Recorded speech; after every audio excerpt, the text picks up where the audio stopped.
শরীয়তের আইনে কাদিয়ানীদের একমাত্র শাস্তি মৃত্যুদণ্ড।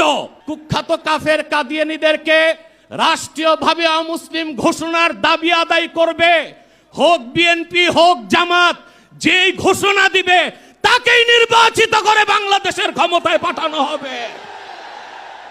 মুসলমানদের মৌলিক দাবি আদায় না করা হয়, যেই সংবিধানে সেই সংবিধানও মানি না, সনদও মানি না।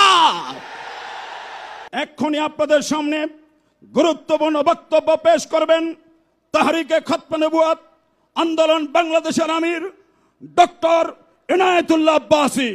ডক্টর এনায়েতুল্লাহ আব্বাসী। নাহমাদুহু ওয়া নুসাল্লি আলা রাসূলিহিল কারীম, আম্মা বাদ। সম্মানিত সভাপতি,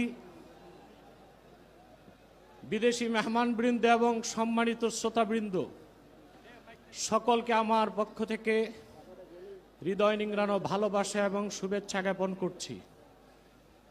আমাদের তাহরিকের একটা স্লোগান আছে, মাসলাক যার যার, দিন ইসলাম সবার। আজকে সে প্রমাণ সোহরাওয়ার্দী উদ্যানে পেয়েছেন আপনারা। আকীদা খাতমে নবুয়তের বিশ্বাস ইসলামের মৌলিক বিশ্বাস। কেউ যদি বিশ্বাস করে আল্লাহকে বিশ্বাস করি কিন্তু তিনি এক, এটা যে বিশ্বাস করবে না সে কাফের। মুহাম্মদ সাল্লাল্লাহু আলাইহি সাল্লাম আল্লাহর শেষ নবী, এ কথা যে বিশ্বাস করবে না সে কাফের। তাকে যে কাফের বলবে না সেও কাফের। আল্লাহ তাআলা তার হাবিব মুহাম্মদ সাল্লাল্লাহু আলাইহি সাল্লামকে ১৫০০ বছর আগে প্রেরণ করে নবুয়ত রেসালতের দরজা চিরতরে বন্ধ করে দিয়েছেন। ওনার পরে আজ পর্যন্ত কোনো প্রকারই নবী কিংবা রাসূল আসে নাই, এখনো নাই, কিয়ামত পর্যন্ত আসবে না। এটাই খাতমে নবুয়তের বিশ্বাস। এই বিশ্বাস ছাড়া কেউ মুসলমান হতে পারে না। আমাদের দেশে যারা প্রচলিত রাজনীতি করে তারা সেকুলার রাজনীতির দোহাই দিয়ে কাদিয়ানীদেরকে অমুসলিম ঘোষণা করতে চায় না।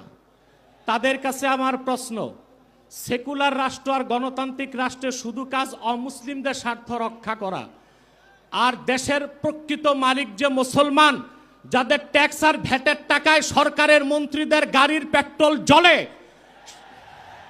সেই মুসলমানদের মৌলিক দাবি আদায় না করা হয়, যেই সংবিধানে সেই সংবিধানও মানি না, সনদও মানি না।